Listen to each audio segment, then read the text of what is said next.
mirengkeun anu nyarios Sunda nya tiasa ngartos. Tapi kaku sekarang kalau ngomong. Tapi seueur tengah. Sebetulnya saya ini orang Kuningan asli. Kuningan asli. Lahir di Kuningan. Sekolahnya SD, SMP, SMA di Kuningan. SD berapa Bu? Biar supaya pada tahu nih Bu. Ya, sama SMP 1. SMP 1. Sama SMA 1. Jadi dari lahir sampai hampir 12 tahun pendidikan yang wajib itu kita di Kuningan. Bahkan saya baru kemudian mendaftar kuliah ke Jogja. Ya waktu itulah kita pindah, baru pindah ke Jogja. Jadi seumur-umur sampai usia 17-18 tahun saya ada di Kuningan. Jadi boleh dibilang saya Kuningan asli. Iya. Dan nggak terlupakan lah gitu. Banyak sih karena memang seumur-umur di sana ya sampai selesai remaja. Padahal remaja itu kan masa yang ketika itu paling banyak pengalaman menariknya lah. Semua remaja pasti kalau ditanya, kalau anak remaja pasti punya pengalaman menjadi anak yang mau nyoba macam-macam, yang kadang suka cuma jalan-jalan aja tapi asik gitu. Tapi kalau orang tua ditanyain soal remaja terus sumpah katanya banyak pikiran gitu anak ngurusin anak remaja. Tapi ketika remaja saya ngalamin bahwa masa itu adalah masa yang paling menyenangkan. Saya punya banyak teman, saya bersahabat dengan teman-teman di Kuningan. Dari mulai suka jalan kaki dari Kuningan sampai ke Cipulan jalan kaki sama teman-teman gak berasa. Padahal kan kalau dilihat jarak kan lumayan jauh. Ada 10 ke 15 kilo mungkin iya, ya dari Kuningan. tapi itu jalan kaki. Anak remaja semuanya mau dicoba gitu. Terus kalau subuhan kita lari pagi, kalau hari Sabtu Minggu ya habis subuh terus jalan-jalan ke Dharma Loka gitu sama teman-teman, jalan kaki pagi-pagi subuh, olahraga alasannya sih. Tapi kan ketika itu sih energi full ya Bu. Curiosity-nya juga tinggi dan alhamdulillah kita bisa jalan tuh dengan aman, dengan tenang waktu zaman itu. Happy aja gitu Ibu, nggak kerasa jalannya. Mobil juga belum banyak, ya kan? Iya. Belum banyak, jadi jalan kaki, udara bersih, lewatin kali, kita main di kali, lewatin sawah, kita foto-foto di sawah gitu kan. Zaman dulu fotonya pakai film. Di hati-hati posenya harus yang pas gitu kan. Jadi berkesan sekali masa remaja saya. Waktu itu suka ke Cirebon gitu nggak Bu? Waktu zaman tinggal di justru ayah saya itu kan usahanya swasta, jadi bahan bangunan, toko bahan bangunan, dari mulai kayu dulu, toko kayu, terus akhirnya menjadi toko besi dan membeli supply-nya itu dari Cirebon. Dan kadang kalau ayah itu berangkatnya sore biasanya, jadi sekolah udah selesai. Nah kalau hari-hari tertentu kadang kita boleh ikut. Nah mobilnya mobil bak.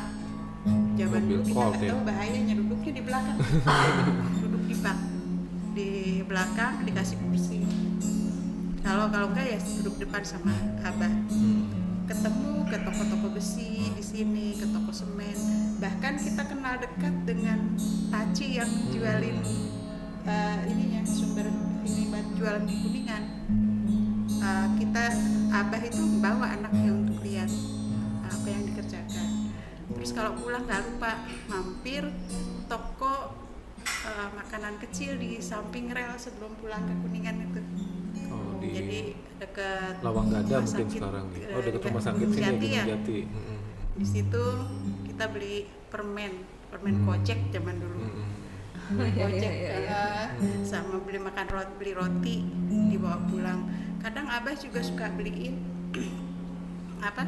saya minta dibeliin balon satu plastik. Nah itu nanti saya jual di sekolah. Jadi beli dari Cirebon saya bawa, nanti dijualin di sekolah. Dibeliinnya abah tapi untungnya buat saya gitu kan. Dijualnya seharga yang saya mau, terserah itu, tapi saya belajar entrepreneurship lah kalau zaman sekarang sih ya. Itu pengalaman masa kecil yang luar biasa.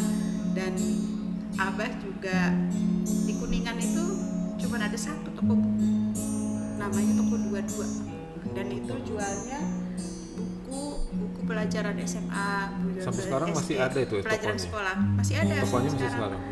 Cuman nggak ada toko buku kayak Gramedia zaman dulu, ya kan, di yang jual macam-macam buku gitu.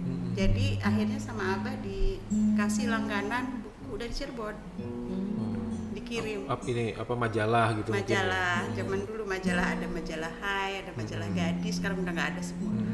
Hai Gadis, terus ibu saya Femina, Kartini zaman dulu tuh. Terus koran, langganan juga. Jadi anak-anaknya itu dibiasakan nunggu, kan seminggu sekali Bu dikirim. Itu kalau hari apa tertentu ketika dikirimin itu majalah, kita tuh di rumah kalau dengeran ada motor datang, lari berebut.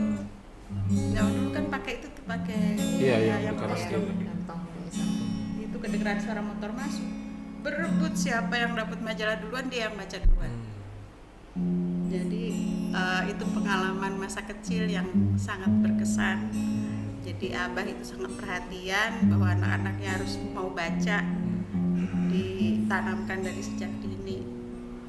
Itu sampai sekarang saya masih ingat, saya anak bungsu belum bisa baca, tapi yang kakak-kakak kan udah baca.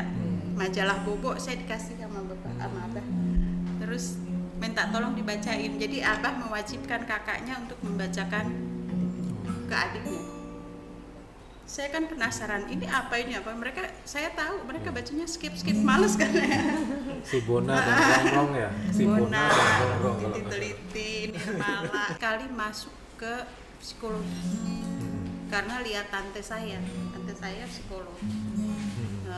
Rasanya tuh kok hebat gitu, jadi pengen sekali masuk psikologi. Jadi udah dari mulai SMA awal tuh udah pokoknya nanti lulus mau daftar psikologi, sampai pemilihan jurusan pun saya sesuaikan dengan penerimaan di psikologi apa gitu. Jadi, padahal orang tua dorong yang lain gitu, saya tetap di ini. Abah itu orangnya yang sangat terbuka gitu, dikasih penjelasan gitu, saya mau ini ya jadi ikuti, karena nggak ada yang buruk gitu buat Abah pilihan anak ini gitu, nanti kan masa depannya juga ada gitu. Jadi kita akhirnya daftarlah, waktu itu Sipenmaru ya Bu ya, Sipenmaru, daftar confidence aja karena waktu itu NEM saya cukup tinggi dibandingkan teman-teman yang lain. Wah ini pasti keterima gitu, ada jumawanya juga gitu, bahwa ya kurang lebih lah kayak UN gitu ujiannya. Ternyata saingan kan seluruh Indonesia, dan kualitas pendidikan tuh waktu itu belum merasa yang namanya dari Kuningan gimana, dari daerah gimana. Jadi ketika menghadapi soal yang sama, tentunya nilai saya tidak sebaik yang lain. Jadi masuklah pengumuman itu, saya nggak diterima. Ya sedih, ya waktu itu juga rasanya maktek gitu karena merasa yakin bisa diterima. Nah, kemudian Abah sama Iyah ya, sama ibu saya itu udah, ini kesempatan ini nggak apa-apa kan, masih ada kesempatan lain gitu, masih bisa dicoba lagi karena waktu itu boleh 2 kali kan. Sekarang diupayakan supaya yang kedua pasti diterima. Jadi perlu apa kita siapin. Bahkan waktu itu sampai dikirim ke Jogja untuk bimbingan tes di tempat di daerah yang memang belajarnya ya boleh dibilang ke UGM gitu masuknya. Berarti Ibu tuh udah meskipun gagal tapi nggak pulang ke Kuningan ya, langsung tetap di Jogja. Jadi saya ke Jogja itu untuk bimbingan tes, bukan untuk kuliah yang waktu tahun 2000. Jadi bimbingan tes saya belajar sekuat saya karena saya pengen sekali masuk. Tapi yang penting itu bahwa ketika saya merasa down, ketika saya merasa kecewa dengan kegagalan, orang tua saya tuh bukannya terus nyalahin atau gimana, tapi ini loh ada opsi-opsi untuk menyelesaikan permasalahan. Dan kegagalan itu kan bukan the end of the world gitu. Buat orang tua saya tuh masih ada jalan dan kemungkinan itu ada hikmahnya. Insya Allah ada hikmahnya. Jadi akhirnya saya kerja keras belajar setiap saat tuh belajar isinya dari hari ke hari. Kebetulan kakak-kakak udah kuliah di Jogja, kakak saya yang pertama di Aspek UGM, yang kedua di Universitas Islam Indonesia, yang ketiga juga di Universitas Islam Indonesia. Jadi saya numpang full sama kakak-kakak untuk belajar, dan saya daftar akhirnya karena tahu takut gagal, akhirnya saya daftar di banyak universitas. Jadi daftar UGM, daftar swasta, UII, daftar UPN, daftar apa-apa gitu, daftar semua. Alhamdulillah semua banyak yang akhirnya dapat surat diterima gitu. Dan yang gongnya itu diterima di psikologi UGM, itu sujud syukur luar biasa. Jadi mimpi saya akhirnya terwujud. Jadi pesannya itu bahwa ketika kita menghadapi kegagalan, orang tua itu mendukung, tidak melihat kegagalan itu sebagai failure, sebagai sesuatu yang melekat dengan si anak, tapi ini tuh kegagalan itu proses dari pembelajaran. Jadi jangan khawatir gagal, jangan khawatir ngadepin kegagalan itu pasti ada jalan lain. Banyak sekali orang tua atau pengalaman saya lihat ya, ketika anak gagal itu orang tuanya ikut patah, ikut kecewa. Jadi anaknya semakin merasa bersalah, tapi tidak didorong untuk melihat bahwa ke depan masih banyak terbuka jalan. Bersyukur sekali orang tua saya itu mendukung dan dibolehin. Saya pokoknya minta bimbingan tes di Jogja, jadi